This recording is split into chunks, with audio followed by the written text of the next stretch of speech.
Um, all right. Well, hi, everybody. My name is Allie. I am the program manager for JERP.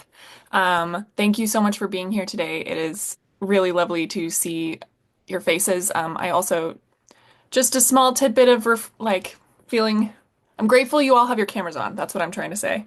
At the student perspective webinar, it was a whole lot of black squares. It was intimidating, but nice to see all y'all's faces.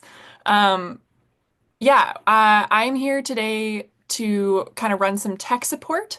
For those of you who haven't introduced yourselves, feel free to just drop something in the chat. That way we can go ahead and get started. I want to make the best of all of your time. A couple of housekeeping things. This is going to be recorded and we're hoping to post this on our website. If you are uncomfortable with either your introduction or your face or your name being on this webinar, feel free to turn off your camera, to change your name, to do whatever you need to do to feel comfortable. If you did do an introduction and you prefer to not have that on there, I can also trim out the introductions. But thank you for being here, and I am going to get these slides up, but in the meantime, Alan, do you want to introduce yourself? Yeah, I realized I didn't do that. Hi, everyone. I'm Alan. I'm on the JERP Academic Council. My day job is as a program officer at the National Science Foundation's Office of International Science and Engineering. But I'm excited to get to use as some of you might know, we get independent research and develop time as NSF program officer. So I get to spend that with JERP. Oh, and I should have said I'm in Western Massachusetts. We're all over the place. So Brad and I are going to be giving or talking through some slides, and then we'll have some time for questions at the end. Along the way, if you do have questions that come up, feel free to put them in the chat. We'll try and answer them as soon as we can, but because this is being recorded, we'll also try and say the questions out loud so that they're captured for the recording as well, unless they're like super niche, and then we just won't worry about it. But yeah, I think that's it. And Brad, I think you're kicking us off. Yeah. Unless, Allie, did you have any more housekeeping for us or any other introductions you wanted to? I don't think so. Yeah, some of you have been on JERP before, some of you haven't been on JERP before. We are going to sort of talk about JERP as if you have just stumbled upon it on the internet and you've never heard anything. But if you have knowledge about JERP or have been to JERP and have things that you would like to add about your experience or tips or whatever, we would love to hear that as well. So please feel free to drop a question in the chat or a tidbit in the chat or unmute and add something because our alumni are the best resource for all things JERP, and we have some pretty awesome alumni. So, yeah, I think that's it. Yeah, fantastic. Yeah, and just to emphasize, again, please put questions in the chat whenever you have them. We'll take them in. We should have lots of time at the end to just have a larger discussion to answer any final questions. Um, but yeah, so what we have for you is a bunch of information about what CHIRP is, what the who the students of the program are, and what the role of being a faculty member on that program is about. And if you missed it when I introduced myself, I'm Brad Markle. My day job is I'm a professor at the University of Colorado in Boulder. And then with Alan and Allie and a bunch of others, I work on the academic council of JERP. All right. So what's next there, Allie? Yeah. So uh, JERP operates on the Juneau Icefield, which is the part of the both current and ancestral homelands of the Tlingit people of the Coast Mountains of both British Columbia and Alaska. And we're very grateful to be able to work and live and do research on these lands. And we try to work with members of both the um, Taku River Tlingit First Nation and the members of the Tlingit in Juneau, Alaska as well. So you probably already know this by now, but just to set the stage, JERP is a expeditionary summer field course. It's 2 months long. We focus in earth and climate sciences, uh, both those topics broadly, but also very practical, hands-on experiential learning. Students learn how to live and work in remote alpine environments. They learn safety skills, travel skills, and we also have other parts of our curriculum, which we'll talk about later, which um, focus on not just doing the science, but communicating it. And as I said before, please put in questions at any time. So just as a bit of an overview of what we're going to talk about today, um, we'll talk about who are the people of JERP, both the students, the faculty, and maybe a little bit of the staff. We'll talk a little bit about what, as potential faculty members on JERP, you would be working with us to deliver, which is our academic curriculum. And then we'll go over a lot of sort of the practicalities, which perhaps is where you have many questions, which is what is it like living on JERP? What is the traverse across the ice field like? Uh, you know, where do you live? What do you do every day? That sort of stuff. So we have I guess I'll provide a little bit of broader context and get into the details of this slide. So there are many different people who are a part of the Juneau Icefield Research Program, or JERP. I guess our core group is students. Um, we'll talk about them. We have a large group of staff that operate both as teaching, or I'm sorry, as safety staff and logistical staff that make the whole program run. And then for most of interest to all of you today is we have faculty. There's two main types of faculty who are involved in JERP. These are teaching faculty and research faculty. All of our faculty are scientists or engineers or professionals in some way, not necessarily in science or engineering. Um, and they all participate in the program. The primary difference between teaching faculty and research faculty is, as it says on the slide, the main role of teaching faculty is to teach the undergrad or the students um, in the program. They may also do some of their own research, but their primary role is to teach. On the other hand, perhaps obviously now, the research faculty, their primary role is to do research. Research faculty often come with external funding to accomplish their research. But they may do a little bit of teaching and they may do some interaction with our students, or they may get the students involved in their research. But the main distinction between those two is um, the goal, one for teaching, one for research, and that the research faculty are usually externally funded, whereas we support the teaching faculty once they arrive on the program. Um, Before we move on, are there any pressing questions about those distinctions between teaching and research faculty? Great. We'll tell you more details, particularly about the teaching faculty as it comes up. Um, cool. So, really important thing to know about this program is who we're trying to serve, and our main audience that we're trying to serve is our student group. Every year we have about 32 students that participate in the entire summer-long program. Again, it's about a 2-month program. The average student is like a mid-level undergraduate, usually in some sort of earth or environmental sciences. That being said, we actually have a broad range of backgrounds in our students. The minimum age as of this year is 18, but there is no maximum age. We frequently have students who are much older, sometimes twice as old as their fellow students. We have, as I said, that the average student is an undergraduate, but we sometimes have advanced high school students. We often have folks who are no longer in school. We sometimes have folks that are starting graduate students and people who are pursuing all sorts of different bits of life at the moment. Um, we aim our teaching at the average student, so again, sort of like mid-level undergraduate.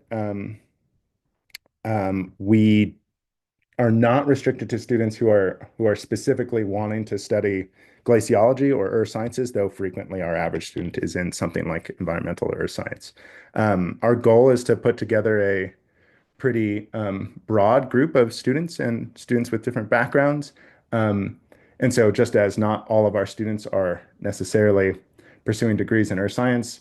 We have a broad range of backgrounds in the sort of outdoor alpine skills. Not all the students are expert skiers. Very frequently, many of them have never skied or even been on snow before. Um, Sometimes many have a lot of experience in the outdoors. So as I said, we try to assemble quite a broad cohort in interests, in backgrounds, and in experience. Alan, Allie, anything else to add about the student cohort? Nope, you covered it. Great. Okay.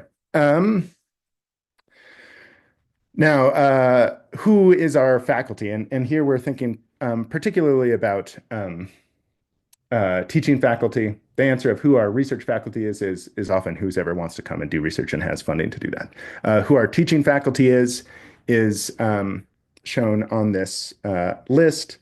They are often either professors or academic faculty at some institution or researchers at an academic institution. Sometimes they are postdocs or very advanced graduate students. Um, However, our faculty are not entirely academics. We have people who work professionally, either in research or polar related fields. We have engineers. We also have artists, policymakers, and frequently people with just different backgrounds that are interested in the program and can provide something to teach the students. Just like the student group, we try to assemble a pretty broad um, group of faculty each year with a bunch of different experiences. We try to have specifically people who are both in traditional academic career paths and those who are not. Um, but again, our average faculty is probably someone doing research or interested in teaching within the earth sciences. Yeah, and Alan makes a great point that we try to assemble our group of faculty to align with our curriculum goals, um, and we'll talk a little bit about those in a minute. Alan, anything else to add there? Yeah, just one thing to mention is that we often get questioned from PhD students about like, can I be faculty? And the quick answer is yes, but the longer answer is it PhD students are more successful as faculty, both in giving instruction and it benefiting their own career when they're later in their PhD. So that's why we emphasize advanced PhD students. There's no hard cutoff. People with more teaching experience might be ready earlier, things like that. But so that's what the advanced part of advanced PhD student means there. Yeah, thanks, Alan. That's a great and important clarification. Um, and I kind of want to emphasize a point Alan made there, and which I think is on the following slides. Our target group that we're serving is the students. Their main goal is to come up onto the ice field and learn. But one thing I think we like to emphasize is that really everyone learns that participates in JERP. I think participating in JERP, particularly as a faculty, is a tremendous opportunity to learn, both about um, different research fields other than your own or that are tangential to your own, but also about teaching, about expeditions, about really all kinds of things. It's true not only for our students and our faculty, but our staff and all of our participants get things, learn things out of being part of JERB. Um, right. So this goes very along with what I was actually meant to be saying on this slide, which is that what can JERB do for people? Um, it's an amazing experience, both being a faculty. So you're up there to teach the students, but you get a tremendous amount out of it. We do a lot and encourage a lot of hands-on, practical, experiential learning, particularly in the field, but not solely in the field. Um, Faculty can get this experience teaching like probably the most engaged group of students you'll ever encounter. It's perhaps the most fun teaching certainly I've ever done. Um, and in one of the best like classrooms you could probably imagine. You also get to be involved with research projects and designing small research projects for students to be involved with. All of that experience is really valuable, both as a scientist and as an educator. Um, for our faculty, we also do provide some safety and field skills training. In some sense, this is We do refreshers for everyone on these field skills or some basic level of training in alpine safety skills. But that is also a topic that we're constantly teaching to the students and the faculty as they wish to participate. Um, yeah, I have mentioned this a little bit, but the community that's involved in JERP, not only the students, but the other faculty and the staff are an amazing group of people. It's a really wonderful experience to get to work and teach with this group in the field and after, throughout your career afterwards. I think JERP is fairly good at connecting people with a large network that can be, if it works out for you, a useful network for your life. As a small example of that, Alan and I met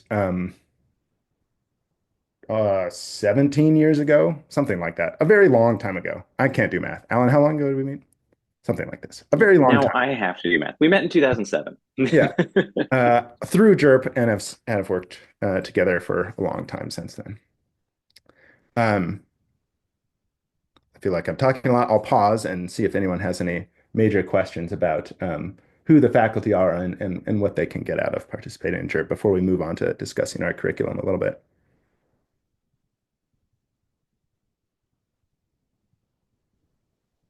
Okay. So, as is probably clear so far and from our online material, JERP is a field course. It focuses on earth and climate sciences, particularly glaciology and cryosphere and polar sciences. Um, we break our curriculum into a few large categories just to help us think about it and to sort of prioritize what our main teaching objectives are. We'll go into the details of these, but they are very broadly glaciology, how glaciers work, the context of glaciers, so where glaciers sit in environments, how they relate to climate, um, landscapes, environments, ecologies, that sort of thing. A big topic is of our curriculum is field methods and skills. So not only the skills of living and traveling and working in alpine environments, but the skills of uh, using equipment in the field. We do a lot with geophysical equipment, surveying, measuring geochemistry in the snow and ice, um, measuring glacier flow, a lot of hands-on training on techniques to understand glaciers and their environments. Um, a final large component of our curriculum is perspectives. How do we understand these environments and this ice field in particular in the context of society, society's choices, changing environment, changing climate. We also focus on sustainability, inclusivity, and we're growing the parts of our curriculum that in particular about the local human history of that region, and in particular the perspective of the Tlingit people who have lived there for a particularly long time. Just to go into some of these details a little bit, uh, as we've emphasized a few times, our average student is like a middle undergrad. That's where we sort of target our teaching at. Um, Within the realm of glaciology, we talk about, what glaciers are, what types of glaciers there are around the world, how our glaciers in Southeast Alaska are alike or very different from glaciers elsewhere in the world, um, how we understand these glaciers, the techniques and questions we have about them and how we solve them. And then we get into like the basics of how glaciers work, how they flow, their dynamics, the interesting variability that they can that arise from them.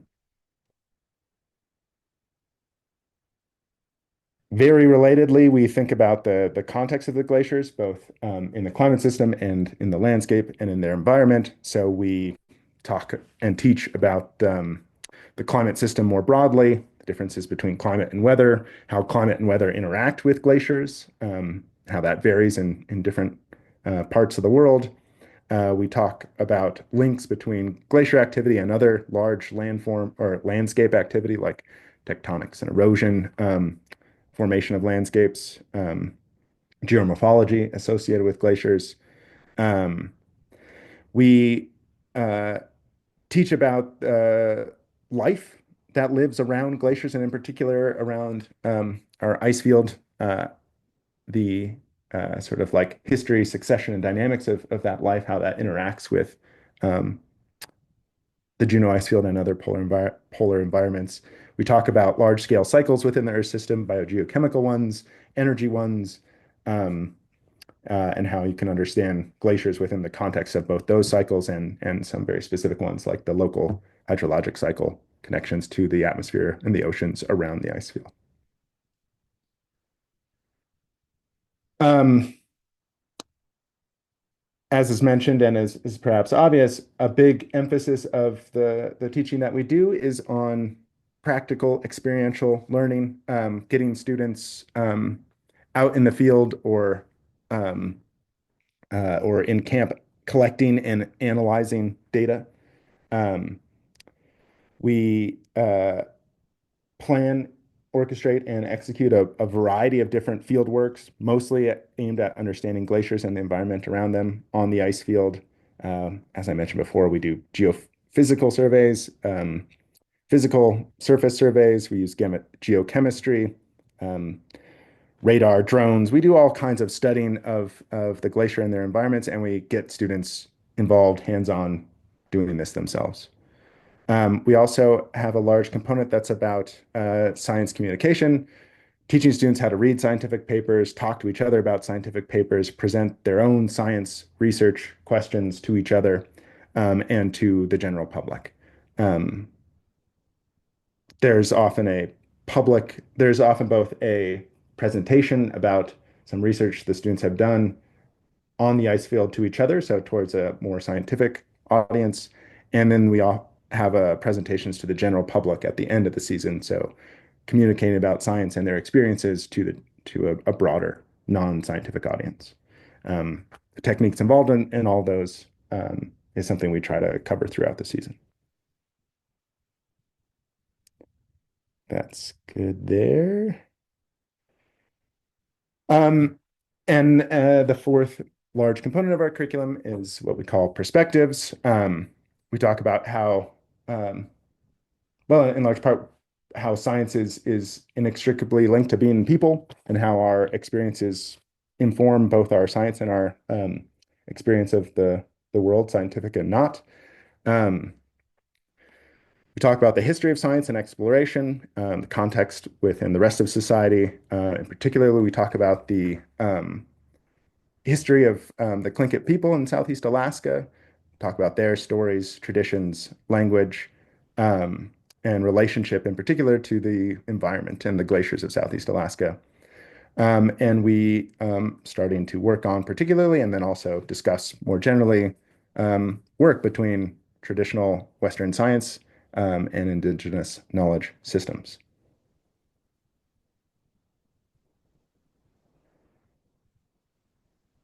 Throughout the summer, we do a variety of teaching in a variety of modes. And I think we'll talk about this a little bit later, but everything from traditional lectures where someone talks for way too long, as I'm doing now, as well as like hands-on workshops with small groups of students, and in particular, activities out in the field where students spend a day or part of a day or a couple of days working with faculty to learn a new technique and try to answer a small question about the world around them.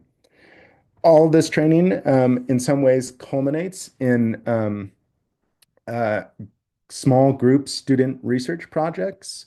Um, Towards the end of the summer, I think about two-thirds of the way through, the students will be grouped into um, cohorts of 4 or 5 students paired with a faculty member or two to conduct a targeted, tractable, small, but full research project to be done within a week or two. So we design these projects before the season, knowing which faculty will be there and what tools we have to answer different types of questions. These projects often build on long-term monitoring or other research projects we have on the ice field, either monitoring or studying glacier flow, um, uh, geochemistry, climate changes, ice thickness, stratigraphy, that sort of thing. But they can also be brand new projects that um, a clever faculty member comes up with for that particular year. Again, these are designed to be tractable, small problems that the students can work through asking a um, a good question that can be answered with the tools available to them. They can go out and collect some data towards asking those questions and then have time to analyze those data and make at least preliminary conclusions. Um, yeah, think of this as like a week-long final project.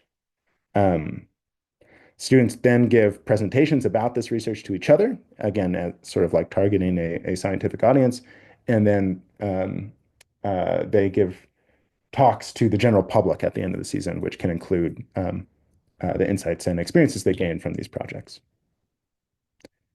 These projects, we'll talk about this a little bit later. We divide the summer into blocks. These group projects happen in the third block of the summer. Um, in the blocks leading up to that, we might have smaller day-long projects or something like this, but these are meant to be a little bit larger in scale.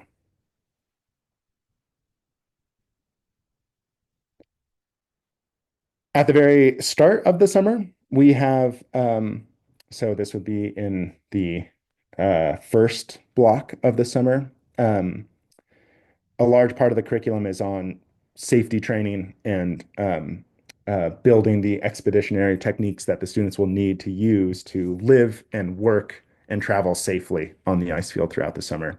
Um, this lasts, yeah, about 2 weeks. It takes place from our first camp. Students learn crevasse rescue, how to ski roped up, how to care for each other, how to pull each other out of um, crevasses should anyone go in there, um, and general ideas about how to uh, live and travel safely on the ice field. We do most of our traveling across the ice field via ski. It's generally sort of backcountry, cross-country skiing, usually fairly rolling to flat terrain. But a lot of times people are new to that type of travel, and so we spend a lot of time teaching at that level. Um, we have an amazing group of safety staff and as well as a safety manager who lead this training. I think this is on a few slides, maybe the next slide, but I'll mention it now.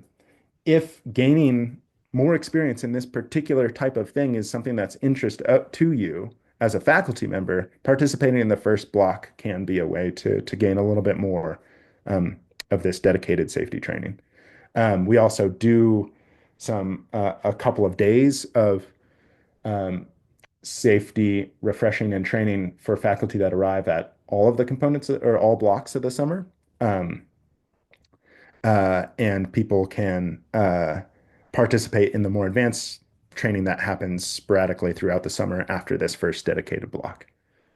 Maybe I'll pause here to see if anyone has any specific questions about that or anything else we've covered.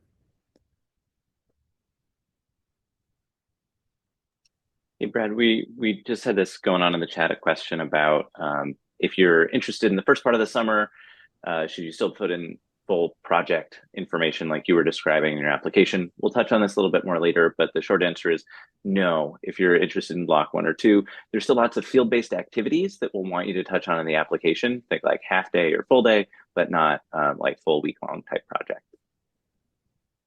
Yeah, that's a great point, Alan. I like to think of it as like in block three, this third block of the summer, we really one big focus of that block is these week-long, large but still tractable projects. Um, Whereas in the preceding couple of blocks, the idea is a lot more sort of half day, day long things you can do with students in the field. Um, Sometimes those could be um, faculty can have ideas that could be easily transferred into either of those, right? Like you could have a large project idea that you could do over several days with different groups of students, that sort of thing. But I think we'll talk a little bit more about that later. Yeah, Brad, I'm just gonna specify or just reiterate here. So everybody on the ice field, everybody who comes up on the ice field, whether you're research faculty, whether you're teaching faculty, we will provide safety training to everybody who comes up at JERP. It is just the length of time that you have to learn those skills that varies. And for block one, if you're interested in developing or you don't have any of these skills and you're interested in starting from, ground zero and building up, block one can be a great choice. But even if you come at a later part in the summer, you will still receive a couple days of safety training. We're not going to send you out onto the ice field on your own without any safety skills. If you do come up later too, you have the benefit of the students being pretty well versed in safety skills at that point as well, and they're a great resource. And then you'll learn a little bit more advanced safety skills as you go. So just want to emphasize that everybody receives some form of safety training. It's just how long that safety training is that varies depending on when you come up. Thanks, Allie. Yeah, that's a great point, Ali. I think as outside of block one, the safety training that faculty receive is to get everyone um, safe enough to travel beyond the ice field. Um, an advantage of going to block one, if some of these skills are new to you, is we spend a lot of time with it. You can get a lot more in-depth experience and develop those skills a lot more than is usually possible in other blocks, but it's not impossible. Which is a great segue into, oh, wait, I'm too soon. Brad still has another bit. Never mind. Keep going, Brad. Darn it. Uh, it'd be nice to hear your voice a little bit more here, Alan. So maybe we'll go fast. So I touched on this a little bit. We conduct our teaching and our delivery of this curriculum, which we just went through, in a bunch of different modes on the ice field. Um, you'll kind of see how these stitch together when we talk about like what a typical day looks like. Um, but we really try to take advantage of what makes this program um, uh, unique, which is our ability to go out and be in this environment all day, almost every day. Um, so we really try to emphasize the opportunity for experiential education within the landscape that we're often studying. Um, so we have our faculty deliver content that's some portion of which is pulled from our like core curriculum. I give you a very rough sketch of the outline of that core curriculum. And we often, based on people's expertise, try to have them pick a topic from a topic or two from that curriculum to deliver, and then also to teach on their own expertise. So we might ask someone to teach on some basic concept of glaciology, say like mass balance or flow or something, if that aligns with your expertise. But if you also then happen to study, you know, ice on Mars, wonderful. You can teach about that as well. So what's really beneficial to our students is people teaching about the thing that they know and are passionate and are excited about the most. And so we try to make sure you have the opportunity to do that. Um, the modes of teaching are several. As I said, we'd like to emphasize wherever possible the opportunity to do hands-on experiential teaching with the students out in the field or in groups in camp. Um, so our different modes are some combination of the following. So we go out and do field trips, whether half day or full day out in the field, where students can go either do something hands-on or just get out onto the glaciers and then have a discussion about the landscape around them. Sometimes that works pretty well too. Um, we have a mode which is called workshops, for lack of a better word. These are usually in camp and anywhere from like an hour to a couple hours long. A faculty member and a small group of students will do something either in camp or around the um, little rock mountain that our camps are on a certain topic. And these can be anything from like a discussion to like a little hands-on demonstration of, you know, analyzing some remote sensing data or running a small model on your laptop with the students. It could be walking around camp and looking at different features or some sort of small group discussion around a particular topic. There's a lots of variability and opportunity in these sort of in-camp workshop-like things. Um, we also have a paper reading group and discussion part of our curriculum that we do and ask our faculty to help with. Students will be in small groups, read and discuss a scientific paper, and every block will have usually one of these, some paper that we have picked from the literature that is relevant to the ice field and relevant to the like key topics that we want the students to learn about. Plus, they get the additional education of how to read scientific papers, how to understand them, how to discuss them with each other, and how to get as much out of them as possible. Um, we also have the large research projects, which I mentioned before, and we also have more traditional modes of content delivery, something like lectures. So we have computers, we have a projector. Usually about every night, we'll have an evening lecture where someone will give a talk about either some key idea from our curriculum or your personal expertise or research, that sort of thing. We're also open to other modes of delivery if you have new and innovative ideas. It's one benefit of this program is there's a lot of opportunity and flexibility in what can be done. But those are the kind of core ones we typically use. Alan, do you want to say anything more about those? Yeah, just one other thing. JERP generally operates without internet, and so activities should not be internet based. And if you need, that's just something for you to think about. Usually not a problem, but just put it out there for brainstorming. Yeah, that's a great point. We don't really have internet. We do have some laptops, and faculty often bring their own laptop. The laptops that we have for general student use are um, sufficient often for very simple tasks and not necessarily sufficient to run um, whatever your favorite high computing program is. So sometimes they're fine for that, but often if you want to do a computer-based activity with students, which we do all the time and is totally great, um, you may have to do it with a bunch of students looking at and using your computer. Sometimes, depending on what applications you need, we can have a couple more available, but it just depends on what the computing needs are. Um, okay, mercifully for all of you, I think I can stop talking and turn it over to Alan. Selling yourself short, Brad. We mentioned a little bit before about the structure of how the summer works. So the students actually, so they traverse the ice field from Juneau, crossing the ice field and ending up in Atlin, British Columbia. They also start the summer in Atlin, British Columbia, um, doing their intro week. Then they take a bus and a ferry around to Juneau, have a couple days in town, then you hike up and start your traverse. So as Brad mentioned before, it's a 2 month program, and more or less there's kind of 2 weeks at each of these major camps along the way. The Atlin Lake is just one overnight during the fourth block, and there is a full day or multi-day traverse between each large camp. Yeah. Next slide, please.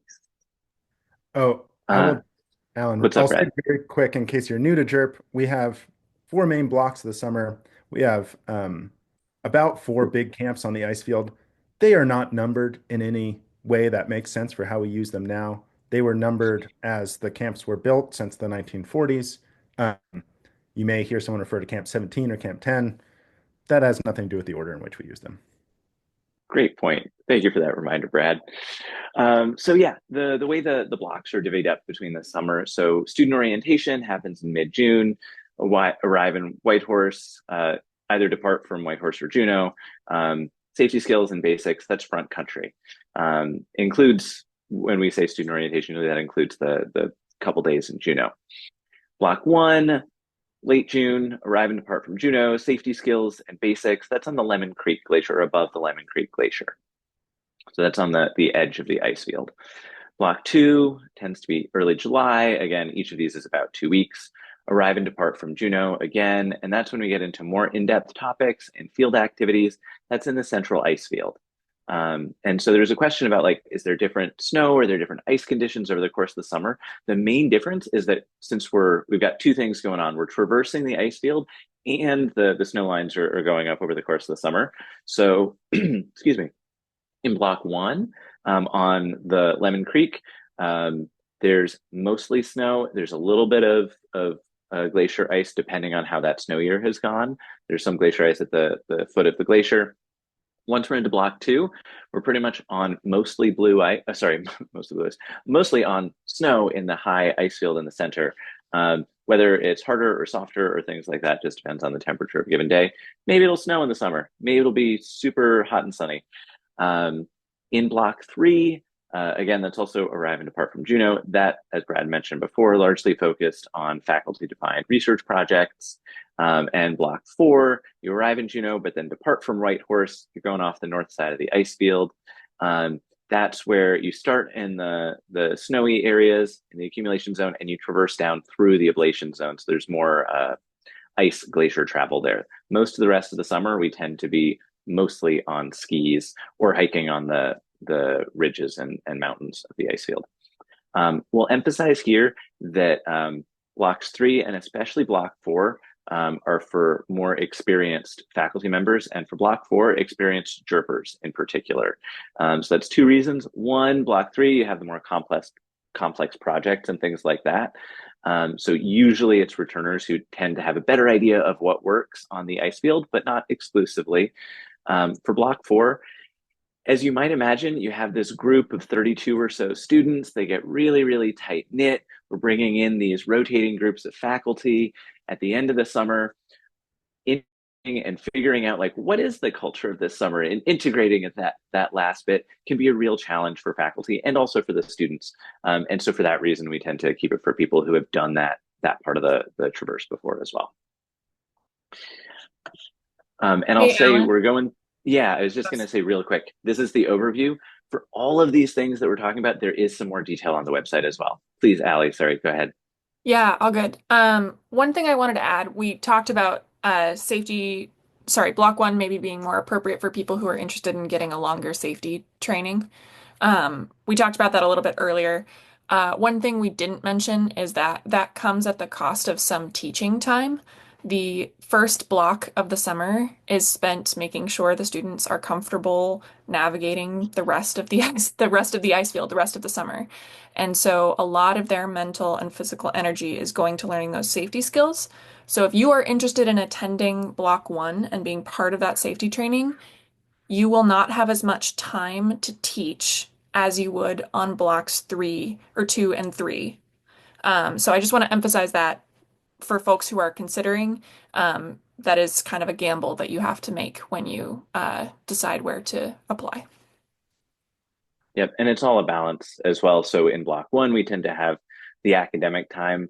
It's a mix of being in camp. We have a little bit more of in-camp time for the academics in block one because they're out on the field doing lots of safety training during the day, versus in blocks two and three, we want to get people out of camp as much as possible. I'm realizing we only have about 15 minutes left in our scheduled slot, so I'm going to keep pushing on real fast.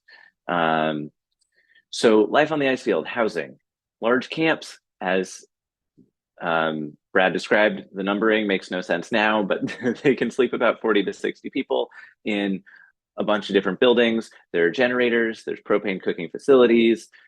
There is a wood stove in one building on one camp, but it's for coziness rather than actual heating, I would say. All participants sleep in uninsulated and unheated bunkhouses, just so you know what you're getting into. There's some opportunities for overnight camping trips out on the ice and sleeping in tents, or to some of the smaller camps. And yes, limited personal space, but lots of great views outside when the weather allows. Next slide, please. So what does eating look like? Every day, JERPers cook a hot breakfast and a hot dinner. Usually, if you're out during the day, there's a paper bag trail lunch. Sometimes if you're in camp, you might end up with a hot lunch as well. Meals are prepared by cook crews of expedition participants.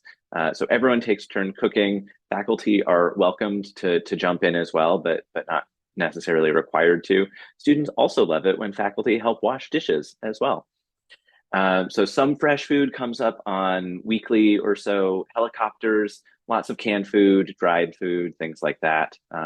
There are always snacks available. They might not be the most delicious snacks because we have people that tend to just want to just keep snacking all day, but you will always have your caloric and nutritional needs filled, and trail snacks are really, really tasty. And we can accommodate a variety of dietary restrictions, but not all, in particular severe allergies. So there's more information on this on the website, but please do talk to us if you're particularly concerned about your own situation. Next slide. In terms of weather, it's relatively temperate. It is a temperate ice field. So the glaciers will have warmed up to 0 degrees Celsius by the time we get there.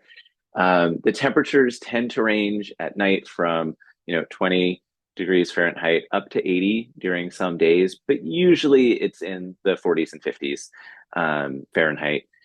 Rain, fog, wind sometimes are a near constant, and sometimes you have beautiful bluebird days. So snow is possible. Stretches of sunny days are also likely. It's all a bit of luck of the draw. No matter the weather, there is usually intense UV exposure. So you will see, if you look at gear lists and things like that, mentions of sunscreen, but also sun shirts and sun hats and extra gloves and things like this. And it's a great opportunity to talk about energy balance with the students as well. Next slide, please. A day in the life. So this is what a plan of the day on the ice field might look like. Information about when particular things are happening. You'll see every day we'll have morning announcements, a work detail for camp chores, time to pack up to get out for the day. Usually you might hike or ski out to your field site, do your thing out there, whether it's digging snow pit for mass balance, whether it's doing some survey measurements, whatever it might be. Come back to camp, have dinner in camp, and then usually a little bit of academic time in the evening and some time to decompress before lights out. So in terms of preparations before the season starts, all JERPers are expected to have a sufficient level of fitness to operate safely in a field environment, and that means faculty as well as students. We tell the students, they have to be ready to hike up with a full pack, 8 miles, at least 1,000 meters, like big days with a big pack.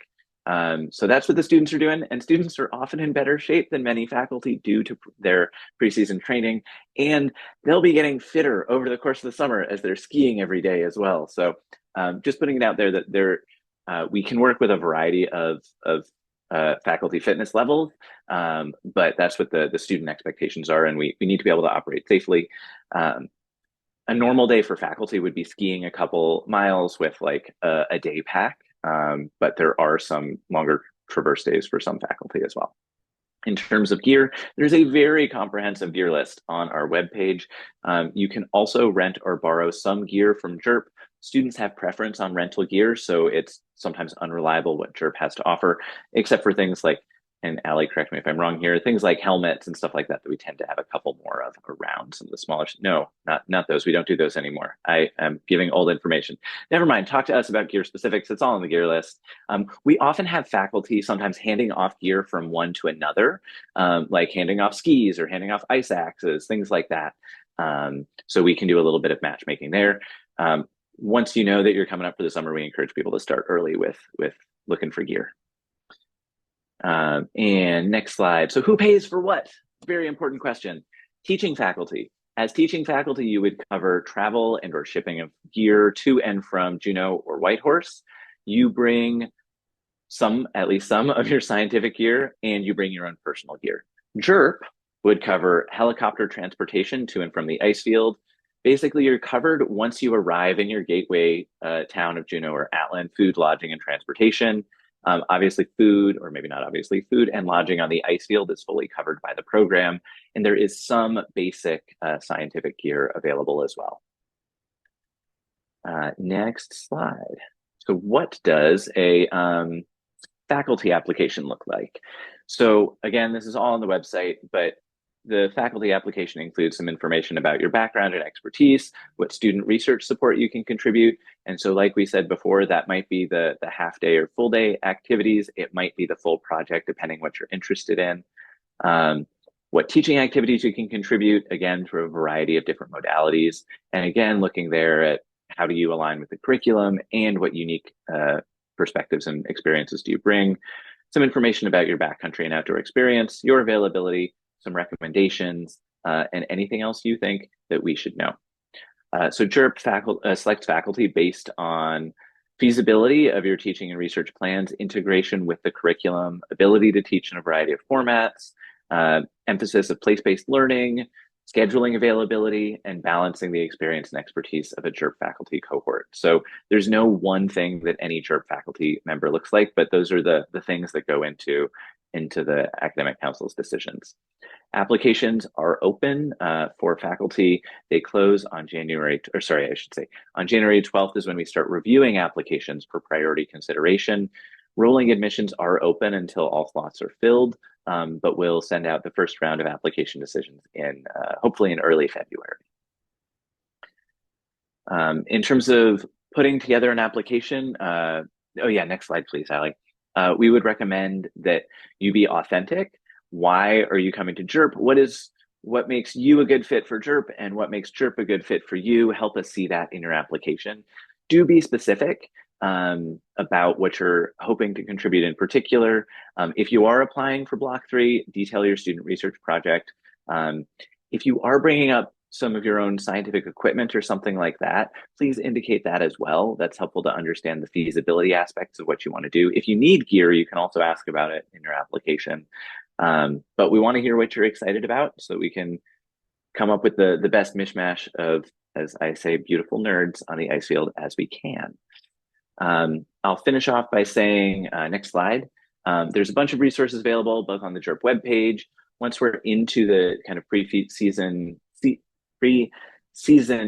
time period, there are faculty meetings to learn about your fellow faculty members, learn about JERP logistics, and plan with your fellow faculty members so you're all kind of coming on the same page.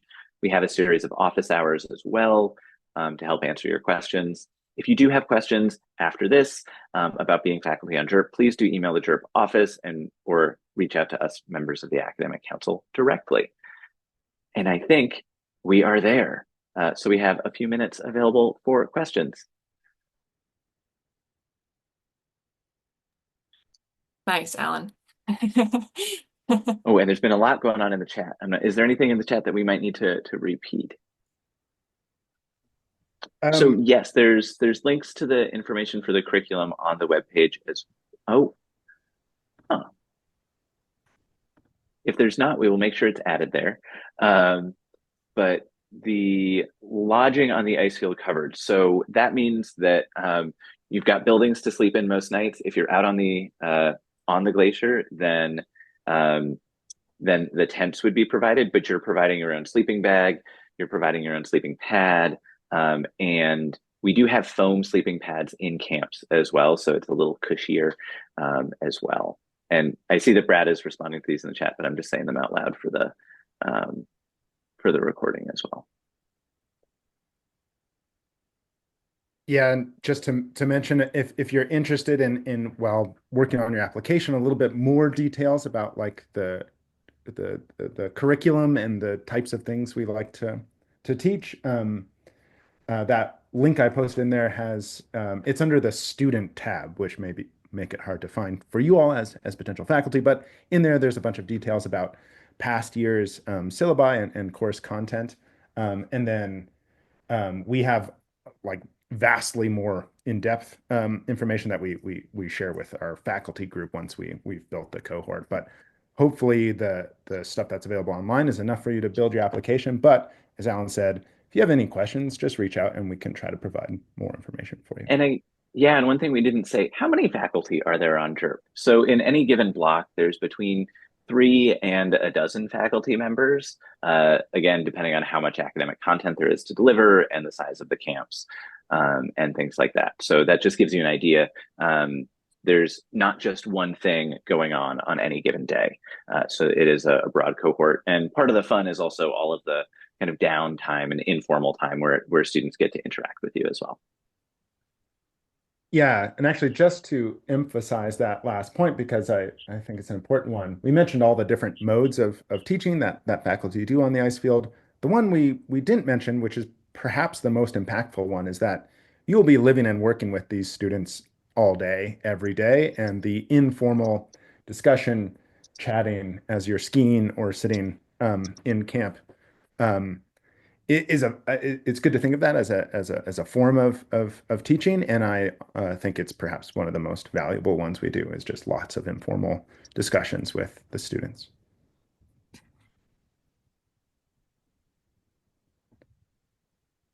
I'm going to go ahead and stop the share real fast. And I'm happy to, I will post the slides along with the recording of this on our website. So if you have any questions, feel free to revisit that. That should be up later today.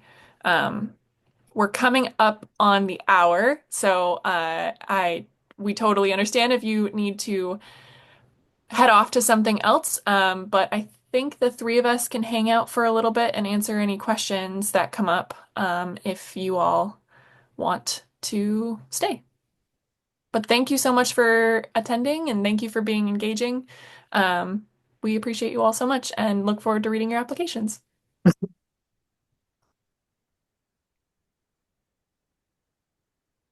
Awesome. Thank you all so very much. I joined a few minutes late, but thank you very much. This is very interesting, very useful. Thank you. You're Thank welcome. you. I see a question in the chat from Jason. Do you know what the approximate dates for the summer blocks are going to be? Yes, I believe, and Ali, correct me if I'm wrong here. I think the dates from last year are up on the webpage right now, so you can get that. That'll be correct within a few days. We're still waiting on confirmation for housing availability in Juneau and the ferry schedule and things like that. So once we have the 2025 dates, they'll be posted for sure. But they should be within several days of what's up there. Is that I right, think Alex? Jason, my guess is that they'll be 2 days later than they were last year. So I would guess we'd start on the 12th of June would be my guess for student orientation. Um, Something also that we're still figuring out, but if you have interest in particular for block one and you do want to do a little bit more teaching, um, orientation week can be tacked on to block one. We talk about block one as being a Juneau-based up to Camp 17 to teach, but the students spend 5 days in Atlin prior to moving back to Juneau to prepare for the hike. And so if you are available in mid-June and want to attend orientation week, that's going to be an option on the application as well that you can indicate. And you could arrive in Whitehorse with the students. We would pick you up, take you to Atlin, and then you would have an additional few days of teaching before moving around to Juneau. And Ali and Alan, correct me if I'm wrong, but in the application, you do not have to choose a single block for which you would No, like to apply. You can indicate your availability for any which you think you may be available and indicate, what if you were in one, what you might do versus in another, or just what you might do regardless of which block you happen to be able to join for. correct. Yeah, that's great.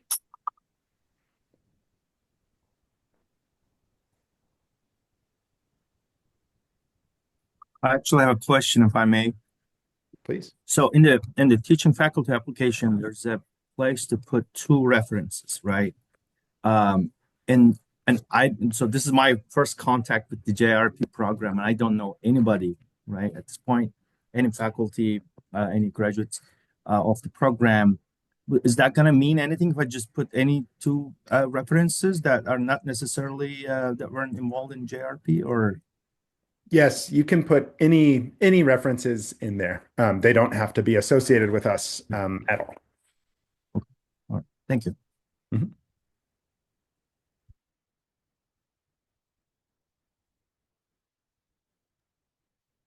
Thank you, Alan. Does anyone have any other questions or would like some more details about anything in particular? Yeah, Steve.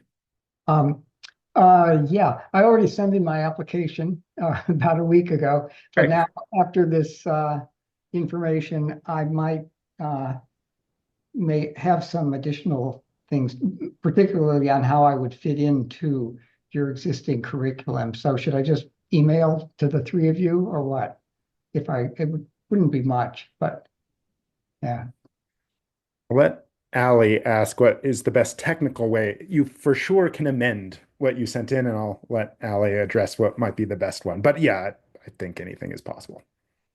Yeah. So Steve, you shoot me an email. What I can do is send you the version of your application that you've already submitted, and then you could make any edits that you want and resubmit the application if that would be easiest.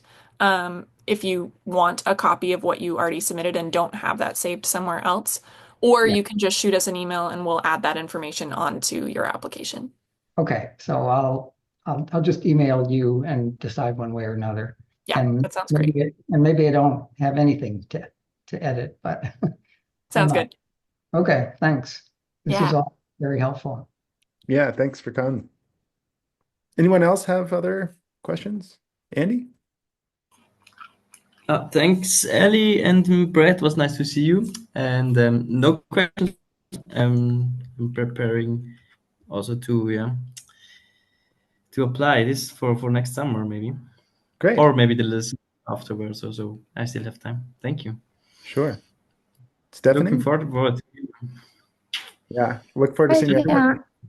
work. My question's a little bit, well, it's really quite specific to me. So I was encouraged by one of your colleagues to think about applying as faculty or field staff. But I mean, initially when I looked into the program, I was thinking I was applying as a student. So, I mean, I'm hoping to apply for basically just after I've submitted my thesis, and also have a PhD by then. But my PhD is in high energy physics, so gravitation. And so I mean, I can help with, students trying to understand research, or, help mentor students through maybe stuff that they've already learned. But I by no means would have the pretense to actually be able to teach this kind of field.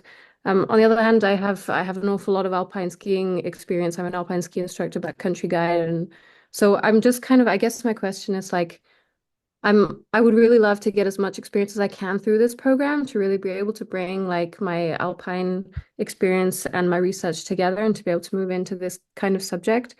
Um, and I think so, yeah, the question I guess is, where would you see somebody like me with my kind of skill set fit in? Where could I be most useful to you? Sure. Yeah, it's a really good question, Stephanie, and frankly, one that comes up a lot because there are a lot of people in sort of a similar background as you who could honestly potentially fit into many of the different roles of JERP. So, it is possible, for example, that you could get a lot out of participating as a maybe even a student, right? Like the backcountry skills would be not particularly new to you, and the most of the teaching would be at a lower level to you. But if you are new to earth sciences and glaciology in particular, it might be very useful. On the other hand, participating as a faculty could be useful. You could like help teach about certain aspects that might be a little bit outside of your field, get to help students be involved with research, and then maybe also get to participate and absorb some of the other research. Also, I think you could potentially fit in as staff. We have folks with really strong backcountry experience and qualifications who do have a science background, not necessarily in glaciology, but sometimes who participate as our field staff and get to be involved with the research, involve some of the what may be new to you, glaciology or science stuff, and really help the students as with their extensive backcountry experience.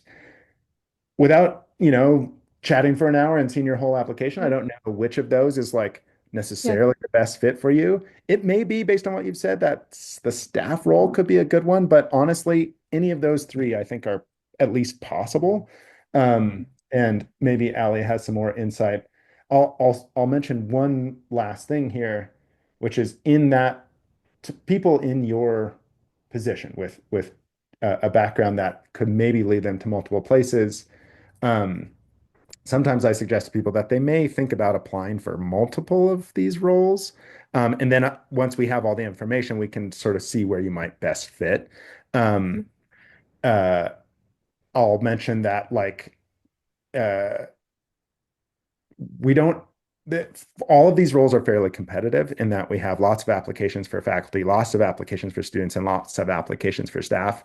And so if once we see your full application materials, we might be able to better direct you. Um, Ali, you probably have better insight to add here. Um, No, I was actually going to say the same thing, and I know that might be some additional work for you, Stephanie. I think that I remember reading your email, and I think Annie responded to you. And I agree with Brad. I think that you are in a unique position in that you totally could fit into multiple different roles. It kind of just depends on what you want to get out of the expedition and your time availability, and then a little bit of yeah, how you want to apply yourself, and what skills you want to work on over the course of the summer. And so there are certainly limitations with things like the staff role. So the staff role is awesome because you spend the whole season with the students, you get to teach and you get to interact with all these different faculty. It is exhausting. And if your hope is to network with a lot of different faculty members, you definitely have the option or the opportunity to do those things. But you are, a lot of your time and energy is going towards things like group management and making sure the camps are running smoothly and trip planning and stuff like that. And those skills are equally important. And so you would probably get less time to work with other faculty members, but you would get to meet people over the course of the Yeah. whole summer. So, and it Okay. wouldn't be no time, but yeah, I completely agree with Ali. Actually, Annie said this really well the other day to someone, and I may just steal her phrasing here, which is that for someone like you who could potentially fit into a lot of roles, one thing to think about is what you want to get out of it and what you want to spend your time doing. The program tries to serve the students. So a lot of the time is devoted towards them. So a lot of the faculty, what they think about and do, and what the staff think about and do is serving the students. On the other, and with that comes lots of responsibilities and interesting things associated with that. On the other hand, being a student means that the program is designed around you trying to get the most out of it. And so, yeah, I think that's a useful framing to have. The distinction there between staff and faculty is a little bit less, and it's more about in what role are you serving the students? Is it more from a science role or more from a safety, group management, logistics role? Um, some of the staff blend into the science realm, some of the faculty blend into the logistics realm, but that's more of the distinction between those two. Okay. Fantastic. Thanks. Absolutely. yeah, and happy to talk more specifically. Nice to see you, Steve. Thanks for coming. Good to Um, see you. Happy to talk more with you specifically, Stephanie. I'm going to jump over and answer another question that came up just because I know we're now quite a bit past the hour. Hillary had asked about, curious about coming up as an artist and if there's a special session. We don't currently have any sort of webinar, but we love having artists up. And we have a really awesome artist who's part of our academic council. Her name's Hannah Mode, and she has been working with us over the last few years on how to integrate art into our curriculum and science communication into our curriculum. Um, if you are interested in talking to her, I can totally connect you. One of the things we also love for artists is again like thinking about teaching and what are the tools that you could bring up. We have art kits that we have in the field for students to use. But if there are particular mediums that you are really excited about, then we would love for to figure out how we can bring up supplies for students. Um, it is coming up as an artist is still a teaching role. I think just to emphasize that. Um, we want to make sure that the students, it is in service to the students. And so we've had artists come up in the past to create their own work. We definitely encourage that, but there should be to come up as teaching faculty, there should be a teaching component of your work. So, Yeah, I totally agree with Ali. And just to say, we make no distinction between, the research glaciologists and the artists as a member of the teaching faculty. They're all there to equal members of that group, and there to teach the students as well as potentially do some of their own work. Um, and just to emphasize, if there's details about like what is possible up there, totally take Ali up on being connected with Hannah Mode, one of our academic council members who can really give you the lay of the land on what's possible. Yeah, if you the two folks who Hillary and then I don't know what your name is. If you two want to send me an email, I will connect you with Hannah. You can reach me at office@juneauicefield.org, or Allie@juneauicefield.org, and I will make sure that you get connected with Hannah, and can chat about some art curriculum. Yeah, just to mention, we didn't spend a lot of time on this, but we do a lot of like creative, or we have done in the past some creative practice and blending of creative practice of research and art simultaneously. One of the benefits of the program is the faculty are all up there. They may come with their own planned things. They all meet and they're like, oh, we could do this new, different, interesting thing together. One of the most fun parts about being a faculty member on the program.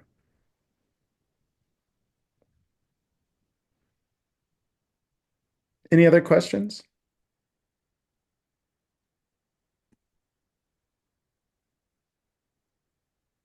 Great. I may have to run here shortly, but I'll hang out for a couple more minutes in case anyone has anything.